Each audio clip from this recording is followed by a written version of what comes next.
So we're still very involved in the greenhouse this time of year.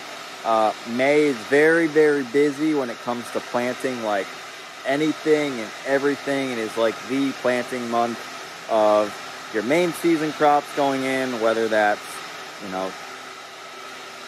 peppers, transplant, winter squash, direct seeded, cucumbers, lettuce, tons of brassicas still.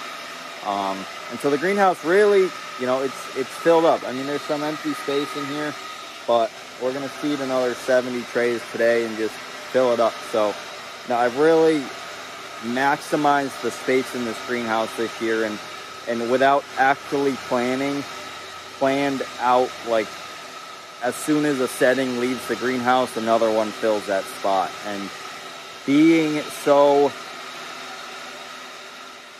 cautious of that really has helped utilize the heat and the space and the energy to run this greenhouse, because it's been such a cold spring that the heater has just constantly been running. Like yesterday morning it kicked on, which I was really surprised about. But yeah, it's really like, it's just been one of those years. So being able to utilize the space that way, to be able to just have it filled, is really crucial.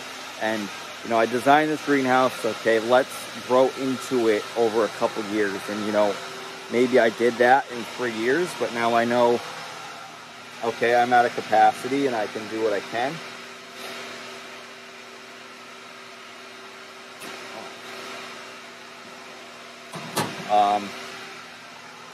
Or I need to start investing in another structure to be able to grow more starch and stuff throughout the season. But I wanted to talk about space a little bit, and I want to talk about one specific crop that's really crucial to us, and that demands some space in the greenhouse throughout the year for some specific reasons.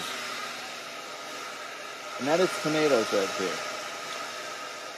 So our first setting of tomatoes we grow in a 4-inch pot to push earlier in the season, to get a bigger plant going in the ground, to maybe get the harvest hopefully a couple weeks earlier. An early tomato goes for a lot more money than regular main season tomato, so it's something we kind of work and push to get to that point, so we can be harvesting maybe a week or two earlier than the next guy, to bring in a little extra income, make people aware that we have the product available, and we can keep that flow of sales going all throughout the season. So we start these in row trays, just like you'd see here. This is our second setting coming in right now. And then what we do is we transplant these directly into our 4-inch pots. So just like this, you'll see. But what we do is, so this is a 18 celled or 18 pot tray. I don't know how many are here roughly, but there's something like 700, 800 tomato plants here. And what happens is when they start growing and growing in the greenhouse, they start competing for light, for space, and so they start getting leggy, they start getting really tall, and some of these are already getting kind of taller than I want. So what we do to try to mitigate this is, when they've gotten to, at least 8 inches in size, some of these are at a good foot, what we do is we take those trays and we divide them all in half. So we take those 18 plants and we break this cell down to 9, just like you see here. And as you can look through, there's a lot more space between each plant, between each cell, and between each tray. So as you can see, we really separate these out.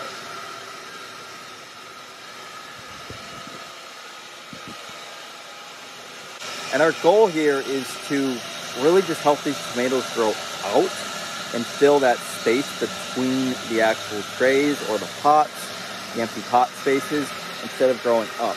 because planting a leggy tomato in the field is a disaster waiting to happen. You'll have snapping, you'll have breaking, you'll have, no matter what, it'll be the end of the world.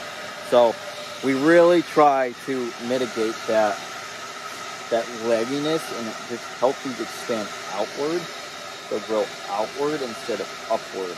And it's a lot of fertilizer mitigation, it's a lot of space mitigation, and kind of just trial and error. So, right now some of these are pretty leggy. I wouldn't say pretty leggy, but they're getting to the point where they could be at risk for being leggy. So I'm probably going to hold off on their fertilizer program for, maybe a week. And then, the week before they go into the ground, I'll hit them with some fertilizer just to help, strengthen them up, get them a little bigger. But honestly, I don't want the plant much bigger than what they are right now, because anything taller than this is just, they're going to die. They're going to snap. And with the heavy winds we get now, with the excessive rainfalls, the weather is just, you're prone to so much more. And so you have to protect your crop, give yourself a little bit of insurance to hope that doesn't happen. So we do that in different management practices or different cultural practices within the crop.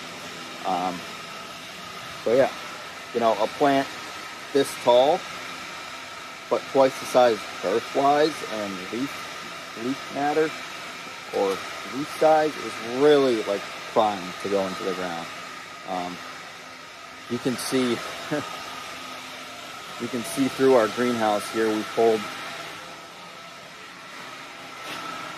some of our old high tunnel plants out, but some of these plants are like 2.5 feet tall. They just got leggy. We didn't have a lot of room. It didn't matter as much because they were going to protect the structure, so breaking wasn't that big of an issue for me.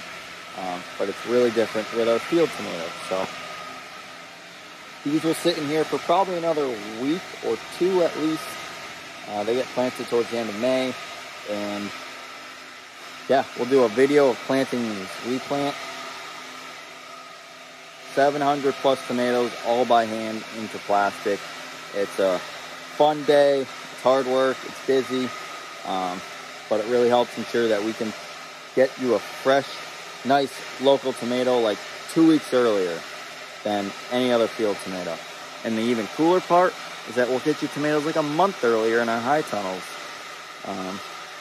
which is cool as well. So stay tuned for some planting. Stay tuned for some fresh tomatoes, picking, and everything coming soon this season. I'm going to head off, and we got some seeding to do in the greenhouse today. And then we're hopping back in the field to get going for some main season crops.